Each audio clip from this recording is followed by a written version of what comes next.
কোরবানিটা দাও গোশত বেশি খাওয়ার জন্য নাকি আল্লাহকে খুশি করার জন্য? এটা আমি দেখার, এটাই তোর কোরবানির মূল। কত বড় গরু কোরবানি দিলা, কত কেজি গোশত হলো, আমি আল্লাহ এটা দেখি না, আমি দেখি তোমার অন্তরের মধ্যে আমি আল্লাহর ভয় আছে কিনা। সামনে কোরবানি আসতেছে, নবীর আদর্শ কত সুন্দর। বলে শুধু মানুষ মানুষে ইয়া কষ্ট দিবে এতটুকুই না, বলে কোরবানি যারা দিবা একটা পশুর সামনে আর একটা পশু জবাই করবা না, অন্য পশু কষ্ট পাবে। নবীর আদর্শ কতটাই সব। কোন পশুকে শোয়াইয়া রাইখা জবাই দিতে দেরি করবা না, কষ্ট পায়।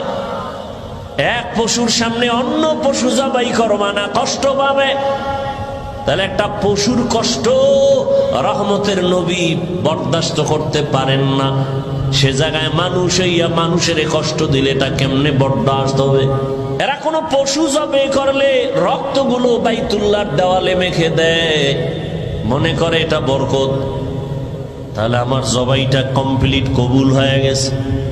আল্লাহ আয়াত নাজিল করে বলেন, নবী জানায়া দেন, লা ইয়ানালাল্লাহা লুহুমুহা ওয়ালা দিমাউহা ওয়ালাকিন ইয়ানালুহুত তাকওয়া মিনকুম। এই পাপিষ্ঠরা, তোদের রক্ত আর গোশত আমার